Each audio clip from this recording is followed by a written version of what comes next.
짧게는 사나흘, 길게는 넉 달 가까이 호화 여객선을 타고 세계 각지를 누비는 크루즈는 낭만 여행의 대명사입니다. 자고 일어나면 다른 나라에 도착해 있는 것이 크루즈 여행의 가장 큰 매력이죠. 영화 속 타이타닉호는 4만 6천 톤이었습니다만 갈수록 몸집을 키우며 현재는 22만 8천 톤급, 그러니까 한 8,800명을 수용할 수 있는 초대형 크루즈선까지 등장했습니다. 지난달 20일 승객과 승무원 3,700여 명이 탄 채 일본을 출발한 크루즈선 다이아몬드 프린세스 역시 시작은 낭만이었습니다. 홍콩, 베트남, 타이완 등을 거쳐 다시 요코하마로 돌아오는 일정은 예정대로라면 지난 4일 끝났어야 합니다. 하지만 지난 5일 오전 8시 신종 코로나 10명 확진이라는 선내 방송이 나온 뒤부터 모든 게 달라졌습니다.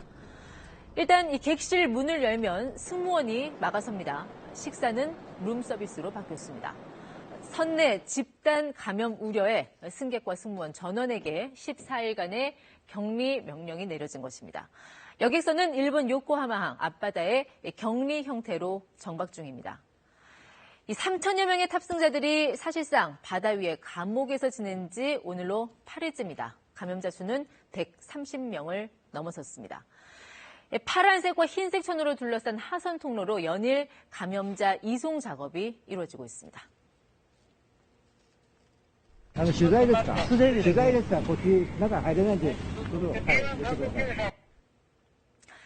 이 졸지에 감금 신세가 된 승객들은 트위터로 또 페이스북으로 선내 소식을 알리고 있습니다. 크루즈 승무원 1000여 명 가운데 인도인이 한 132명인데요. 이 배의 요리사 사르카르는 페이스북에 올린 영상에서 이 배가 마치 작은 마을 같다. 병이 쉽게 퍼질 수 있다며 인도 정부에 구조를 요청했습니다. 해당 영상은 페이스북에서 400건 이상 공유됐지만 현재까지 인도 정부의 답변은 오지 않은 상태입니다. To appeal to the government of India for help, told NDTV now that there was full-fledged panic on board. 뉴욕타임스가 소개한 탑승객들의 일상도 감옥이나 다름없습니다. 하루에 단 몇 분간만 갑판 위로 올라갈 수 있는데 그나마도 걸을 수 있는 공간이 1m가량이라고 전했습니다. 선실 아래에선 승무원들이 승객들의 식사를 준비하는데 이 팔꿈치를 부딪힐 정도로 공간이 좁습니다.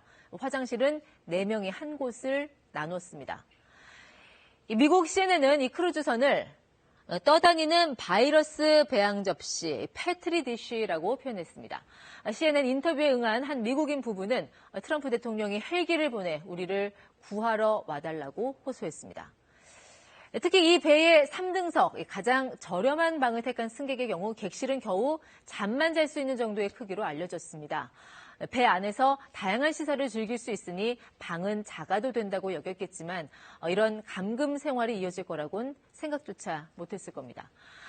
창문 커튼 사이로 빼꼼히 얼굴만 내민 승객, 또 갑판에서 혈압약이 떨어졌다며 애타게 호소하는 모습도 포착됐습니다. 重病の人たちは放置されています。ですから医療的な措置が的確に行われているかは私たちは全く分かりません。 감염자가 폭발적으로 증가하자 일본 후생 노동성은 탑승자 전원을 검사하겠다는 의향을 밝혔습니다. 하지만 같은 날 스가 요시히데 관방장관이 전원 검사는 어려울 것이라고 하면서 이렇게 정부 내 엇박자만 노출했습니다. 検査については1日の処理件数というのは一定の限界があり 관광객들을 몰고 오는 크루즈선은 얼마 전까지만 해도 큰 환영의 대상이었지만 신종 코로나 사태가 불거진 지금 각국의 기피 대상이 됐습니다. 신종 코로나와 관련 없는 배조차 크루즈선이라는 이유로 입항을 거부당해 바다를 떠도는 경우도 생겨나고 있습니다.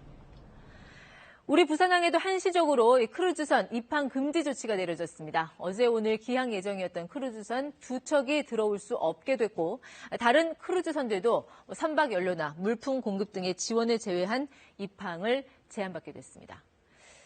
이 공포의 유람선이 된 다이아몬드 프린세스호의 격리 기간은 바이러스 잠복기인 14일간으로 설정돼 있지만 더 길어질 거란 보도도 나오고 있습니다. 이 배에는 우리 국민 14명이 탑승했습니다. 아직까지 건강 상태에 큰 이상이 없다고 하지만 격리 상태에서 생활하는 고통이 어느 정도일지는 쉽게 짐작이 가는 부분입니다. 이 자가 격리든 집단 격리든 격리 수용은 첫 일주일이 가장 힘들다고 합니다. 세상과 차단된 채 오롯이 혼자 보내야 하는 시간이 길어지면 심리적 패닉으로도 이어질 수 있습니다.